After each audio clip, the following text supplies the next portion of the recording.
welcome to another Chelsea chat, and a very quick one today. Last night it was Manchester City 1, Chelsea 1, and we really brought our A game. I was proud. They put in a shift to a man. We know in days of old the Lamps Terry team would have probably made easy work of that City side last night, but you know what? These lads who were just forming as a proper team, they worked hard for each other. They worked hard for the badge, and they worked for us as supporters. They put a proper shift in. Could have been 2 or 3 up. I know City had their chances, and particularly in the second half, Haaland missed a couple of absolute sitters. But we could have got in 2, maybe 3-0 up at half time. As I say, the movement was there last night. Still wasn't happy with Sterling, even though he scored. But the rest of the side gave 110%. So we had Petrovic in goal, at right back Gusto. In the middle of them we had Disasi. See, I know Disasi, he was my man of the match last night. Inside of him, Levi Colwill. Surely Pochettino can't play him at left back again. He must see what he's got there at centre half. He was immense last night. Left back Chilwell, bit more like the old Chile last night, both defensively and going forward. In front of them we had Enzo and Caicedo. In front of them we had Jackson on the left, we had Connor in the middle, and we had Spud from Cole Palmer out on the right. And up front we had Raheem Sterling. So I looked at the side, I liked it, couldn't understand why Nkunku wasn't in the side instead of Sterling, but there we go. We kicked off. I was pleasantly surprised. We weren't actually pressing high, but we only let them come so far and we pressed them. We were compact. We didn't have that gap that I spoke about last time or time before last, in between the defence and the midfield, and the gap between the midfield and the forward line. The forward line was fully interchangeable, which gave real problems to their central defenders and the whole defence really. And it was a pleasure. It was a pleasure to watch it and see what we're actually capable of. And it also gave me a real big boost with next week's Liverpool game coming up. Yeah, I probably still don't expect to beat them, but you know what? I'm a lot more buoyed than I was before last night.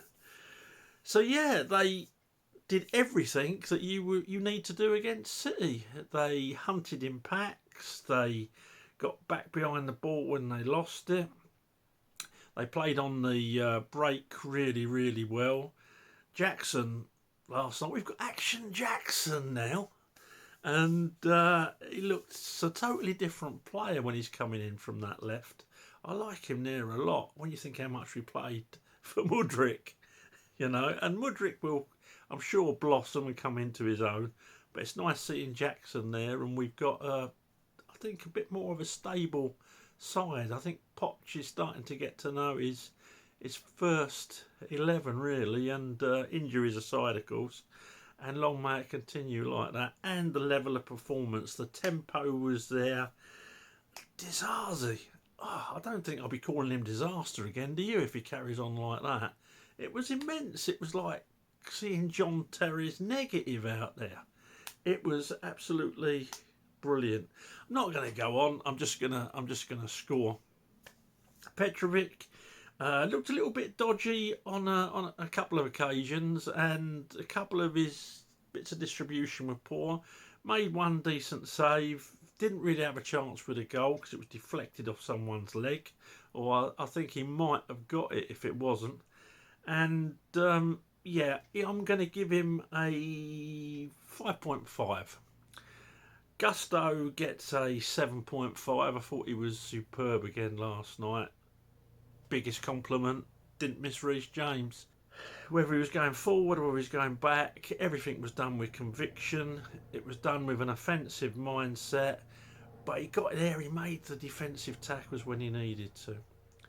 Disasi last night, I'm giving a 9.5 to, and a man of the match award. I thought it was absolutely immense. He played one poor ball in the whole game that I remember, and I'm normally on his case. Not last night.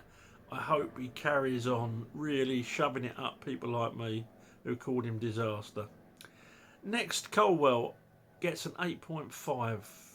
The lad really was quality last night. A couple of times he had to go up with Haaland. It isn't the easiest. Haaland had a run on him, but he just done enough to put him off. At other times, he was organising that defence, and I can only see great things for him.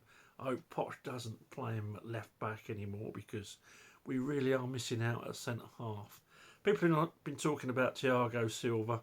Perhaps he's finished. Perhaps he is. He's been a great, great servant, though. To me, he is a Chelsea legend. And I'm sure we'll see him a couple of more times before he packs it in at the end of the season.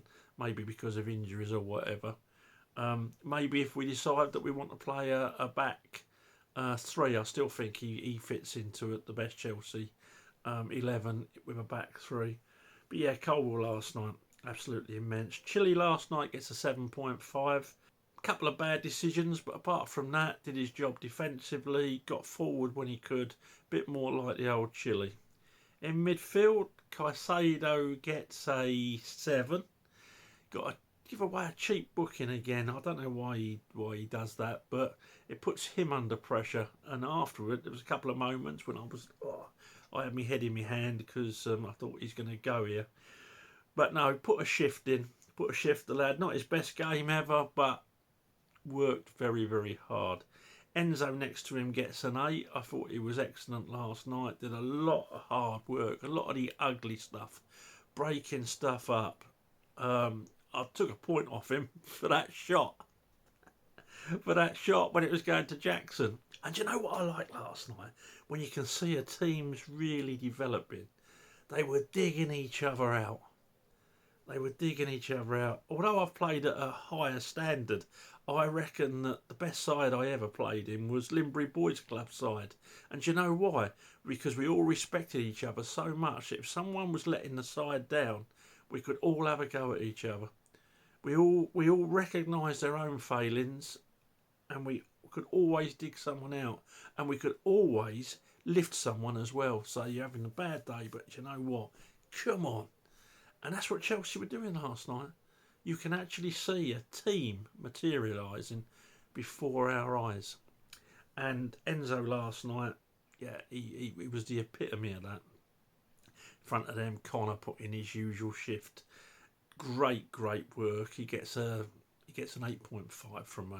Great work. He was like a little pit bull terrier out there, snapping at their feet.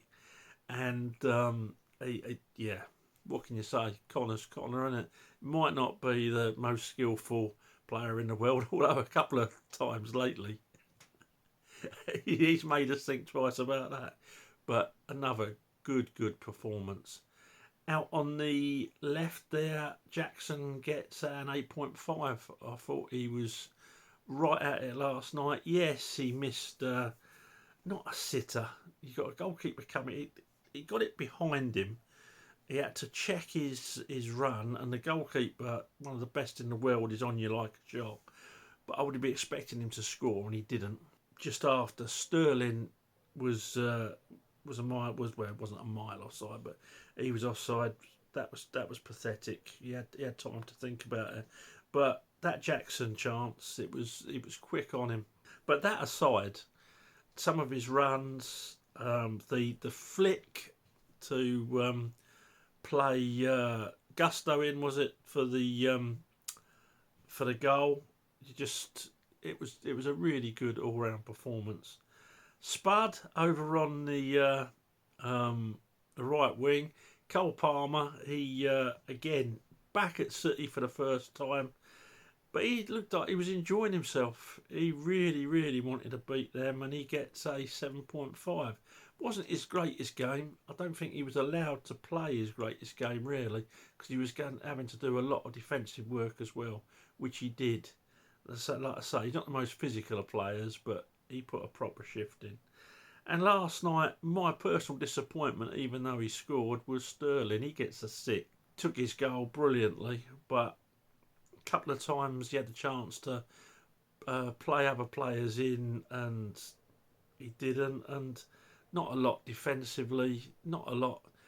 I think he knows he's going at the end of the season, and the one change I would make in that side personally is in Nkunku. If people think I'm being unfair to Sterling, let me know. But I didn't see a lot last night in him really. Now, last night I was a little bit annoyed with Poch. I thought he set up perfectly. I thought he had the team motivated perfectly. And then last night, while I was watching the game, I thought some of his substitutions weren't needed. I thought we've dropped 10 yards when we bring on who was it? The first one was Nkunku for Sterling. Yeah, no problems with that. After that, it was Cole Palmer off Chalobah, wasn't it? And I just thought that handed the initiative to them. That said, now I've had a look at the most of the game, but certainly extended highlights.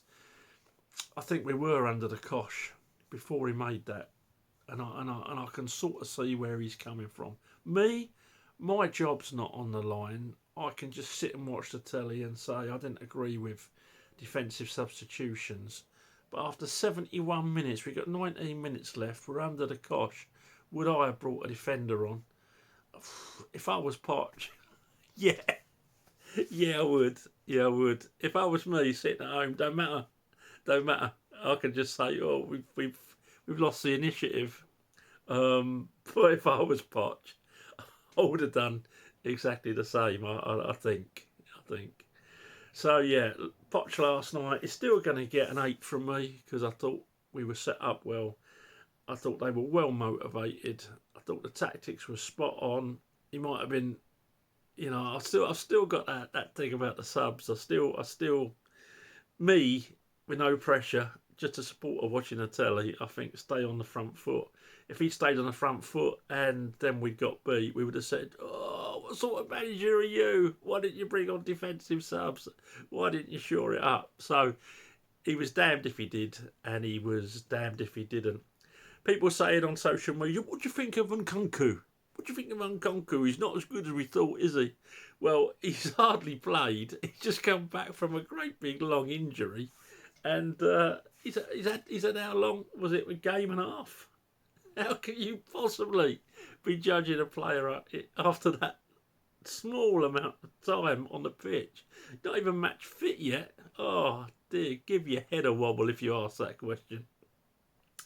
So that's it. That's my Chelsea review on Chelsea Manchester City. Let me know what you think, which is why I do these. And looking forward to Liverpool in the Carabao Cup. We've got nothing to lose, really, have we? They're expected to win. So if we produce a performance like that again, who knows what could happen? If it goes to penalties, let's hope we're a bit luckier on those this time, eh? Okay, thanks for watching. Please subscribe to the channel, and I shall speak to you after the Liverpool game. Up to Chelsea.